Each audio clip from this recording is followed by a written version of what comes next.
Saya sudah berulang-ulang menjelaskan ke masyarakat, tapi tidak salah kalau sekarang saya ulangi lagi, bahwa jalur proses sengketa pemilu itu tidak hanya di MK.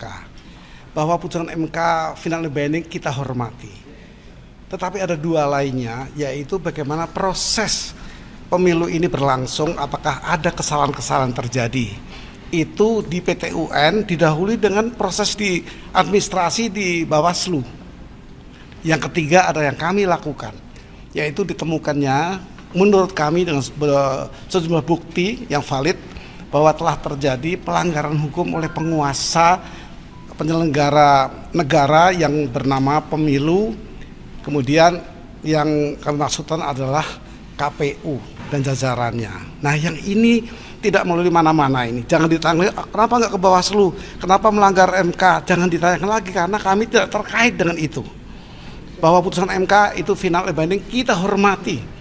Kita laksanakan itu. Tetapi ketika melaksanakan itu ditemukan adanya onrechtmatig overhesdat, pelanggaran hukum oleh penguasa. Ini perlu diproses di mana? Undang-undang menunjuk PT UN. Dan ketika kami daftarkan gugatan kami, kemudian direspon oleh PT UN dan disidangkan dengan persidangan dismisal. Apa itu dismisal? Dismisal itu satu persidangan yang menyaring apakah layak untuk disidangkan. Dan ternyata putus dismisal ketika itu datang juga para pihak, termasuk pihak yang kami gugat, hadir, terjadi juga penjelasan masing-masing, maka putusan sidang dismisal dinyatakan layak untuk diteruskan. Dan diteruskannya ada pada hari ini, kemudian berlanjut pada sidang-sidang berikutnya. Hari ini agendanya adalah proses pemeriksaan administrasi persidangan hari ini. Antara lain siapa pemberi kuasa, sahnya pemberi kuasa, siapa penerima kuasa, bentuk-bentuk apa yang akan diajukan, itu persidangan hari ini dan bersifat tertutup. Jadi pertemuan kita hari ini media ya tepat nanti atau sekarang di awal, tapi intinya tidak ada persidangan terbuka untuk hari ini. Ya, silakan. Siapa saja yang hadir?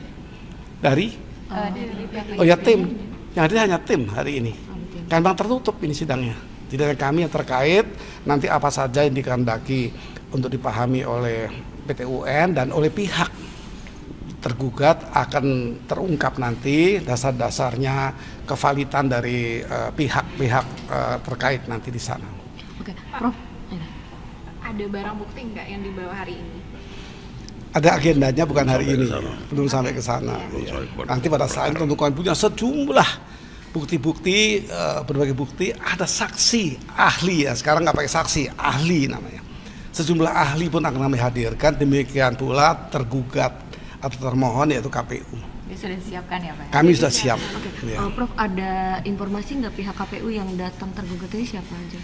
Biasanya yang lalu menunjuk dua orang sebagai kuasa. Nah, hari ini besar kemungkinan juga bisa hadir komisioner, tapi bisa juga oleh kuasanya. Seperti kami tidak mewakili atau diberi kuasa oleh paslon. Kami resmi oleh partai. Jadi pihak yang memohon itu partai politik yang bernama PDI Perjuangan. Pak, terkait gugatan ini sebetulnya ada ekspektasi terkait putusan dari hakim itu seperti apa? Begini ekspektasinya, sebagai orang-orang yang di latar belakangi hukum administrasi, saya dan beberapa dari kami, tidak ada putusan lain yang bisa membatalkan putusan MK yang final and binding, kemudian erga omnes. Artinya itu sudah berakhir di situ dan berlaku untuk semua pihak yang ada di negara ini. Erga omnes, lawannya interpartis. Kalau di badan umum itu interpartis, pihak-pihak yang berkaitan. Tidak ada pembatalkan. Artinya putusan ini pun kami membayangkan tidak akan ada. Tapi kemungkinan besar yang kami harapkan adalah apakah gugatan kami itu sudah betul. Dismisal disebut layak, artinya dapat dipahami onrechtmatig overhesdatnya oleh KPU dan jajarannya. Tetapi nanti persidangan memastikan itu. Kalau itu dipastikan juga tidak akan membatalkan MK. Sudah disebutkan dia final, kami menghormati juga. Namun esensi dari putusan itulah yang kita harapkan. Kalau ditemukan onrechtmatig overhesdat oleh KPU, maka rakyat yang diwakili di Senayan, di legislatif yaitu MPR, wadahnya seluruh rakyat yang mempunyai keabsahan berpendapat itu ada di sana, diwakili itu.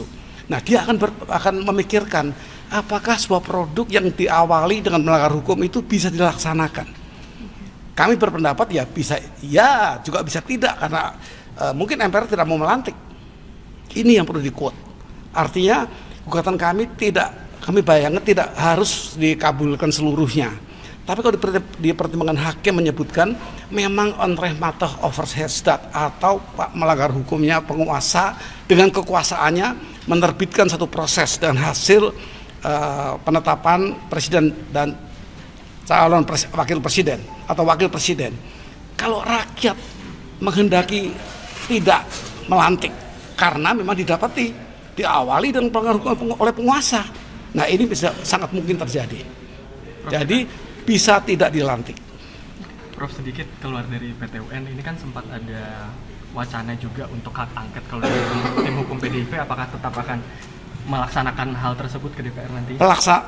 Pengalaman saya 2 periode saya di DPR di Komisi Hukum dan memimpin beberapa pansus. Tentu pansus ini punya hak untuk memanggil, melakukan penyelidikan atas tindakan pemerintah. Itu undang-undang konstitusi bahkan itu menjamin. Artinya itu bisa berlanjut, ditemukan apa nanti oleh wakil rakyat di situ. Muaranya tetap ke MPR, karena MPR lah yang akan melantik. Nah, akan melantik apa tidak melantik kalau sebuah keputusan itu yang menuju kepada pelantikan diterbitkan oleh MK layak untuk dilakukan oleh rakyat di MPR karena ada cacat hukum, ada pelanggaran hukum oleh penguasa dalam hal KPU. Ini satu pandangan.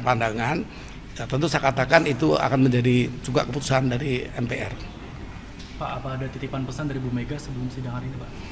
Pemberi kuasa tentu diawali dengan banyak pesan, banyak hal-hal yang perlu kami lakukan sebagai penerima kuasa. Tentu banyak ya. Bukan saja ketika kami mau berangkat, bahkan beberapa hari sebelumnya kesibukan beliau tentu banyak sekali, tapi kami memegang prinsip-prinsip dari kuasa yang diberikan kepada kami.